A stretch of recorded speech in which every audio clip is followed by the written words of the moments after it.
আসসালামু আলাইকুম।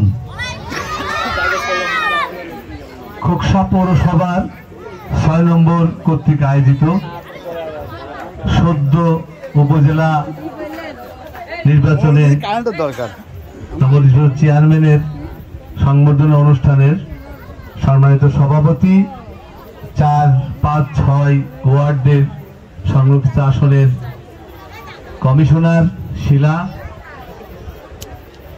আমার সঙ্গে উপস্থিত আছেন আমার শ্রদ্ধেয় চাচা, যিনি আমার ভোটের সময় না সব সময় আমাকে নিজের সন্তানের মতো আগলিয়ে রাখেন, আলাউদ্দিন পিল্টু চাচা, উপস্থিত রাজু, আমার সফর সঙ্গীগণ, সামনে উপস্থিত আমার মা বোনেরা এবং ৬ নম্বর ওয়ার্ডের একাংশ, সবাইকে আমার পক্ষ থেকে শুভেচ্ছা ও ভালোবাসা রইল। আসলে আমি যখন নির্বাচিত হয়ে অফিসে দায়িত্ব নিয়ে বসলাম, তো ওইখানে চেয়ারম্যানদের একটা তালিকা আছে। তো তালিকা পড়ে দেখলাম যে কারোর বাড়ি একতারপুর, কারোর বাড়ি বনগ্রাম, কারোর বাড়ি সমসপুর। আমাদের বৃহত্তর এই মাঝখানে কিন্তু কোনো চেয়ারম্যান উপজেলার হয়নি। আপনারা এই প্রথম চেয়ারম্যান হয়েছেন এই পৌরসভা এই আশেপাশে, এটা কিন্তু একটা বিশাল ব্যাপার। আপনারা চেয়ারম্যান হয়েছেন, আমি কিন্তু না, কারণ আপনাদের ভোটে আমি চেয়ারম্যান।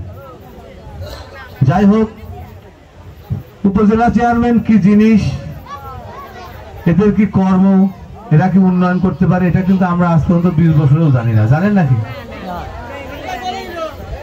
যাই হোক, আমাদের তো কোনো চাওয়া পাওয়ার নাই। আমার বাড়িও কিন্তু একটা ৬ নম্বর সংলগ্নই আছে, বাগান বাড়ি বলি। আমার সম্পর্কে সবাই আপনারা জানেন। তা আমি আপনাদের কাছে আসলে কৃতজ্ঞ। গতবার যখন ভোটে দাঁড়িয়েছিলাম, আপনারা এই সেন্টার থেকে বিপুল ভোটে আমাকে ফার্স্ট করেছিলেন, এবারেও তাই। আপনারা যে আপনাদের কাছে যে আমি ঋণী, এই ঋণ কিভাবে শোধ করবো তা আমি জানি না। যাক, আপনাদের সেবা করে যদি এতটুকু ঋণ শোধ করতে পারি, তাহলে আমি নিজেকে ধন্য মনে করব। আপনারা যার যে কাজ, আপনারা সরাসরি আমার সঙ্গে যোগাযোগ করবেন, ইনশাল্লাহ আমি সেই সেবাটুক দেওয়ার চেষ্টা করব, যদি আল্লাহ আমাকে বাঁচায় রাখে। আপনাদের কাছে এই যে এত রাত অবধি বসে আছেন, আর ঋণের বোঝা বেড়েই যাচ্ছে আমার। যাই হোক, আপনাদের ভালোবাসায় আমি শিখত, যেন আপনাদের ভালোবাসাটা ধরে রাখতে পারি। এবার বলো, কার কি চাওয়ার আছে এই জায়গা, এক একজন করে বলো। বলো, পোল লাগবে? পোল একটা পোল লাগবে, ঠিক আছে।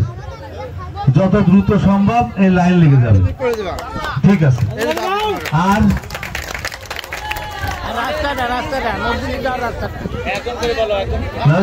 রফিক ভাই বলছে একটা মাটির কাজের রাস্তা কোনটা?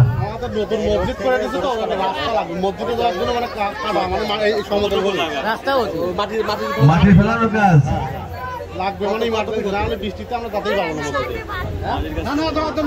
200 ফিট না, 200 ফিট হবে না, কত লাগবেই ভাই, 150 ফিট হবে না।